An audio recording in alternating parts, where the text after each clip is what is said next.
Hugo, c'est la première fois qu'on se parle cette année. Vous n'avez pas fait beaucoup de courses en Europe, cela dit. Dites-nous un peu comment ça va, ce début de saison avec cette nouvelle équipe.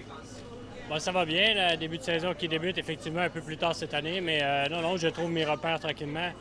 Le temps de s'adapter, ça fait beaucoup de changements, mais ça va très bien. Et puis on va voir au fil de la course comment la forme progresse, mais de ce que j'ai vu hier, ça allait relativement bien.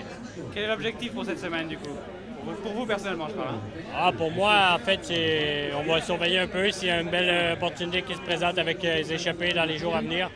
Ça va être la seule chose à surveiller, à jouer. Le parcours est extrêmement difficile.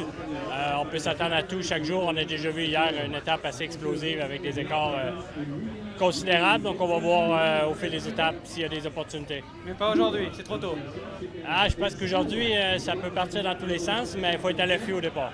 Vous l'avez dit, vous reprenez en Europe un peu plus tard que prévu. Quelle est la logique autour de votre saison? Est-ce que vous pouvez nous expliquer un peu?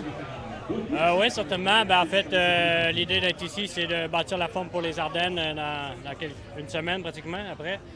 Et ensuite de ça, la Vuelta pour mettre un grand focus sur les championnats du monde qui ont lieu à Montréal. Donc, c'est un challenge et un défi supplémentaire. Et vous pensez que vous êtes à l'heure dans votre préparation, que vous êtes là où vous devez l'être, juste comme vous l'avez dit, une semaine et demie avant les Ardennes? Je l'espère. Après, on va faire des bons efforts ici et puis on verra une fois rendu en Belgique, mais je pense que ça devrait être bien. Merci Hugo. Merci beaucoup, bonne course. Bonne chance.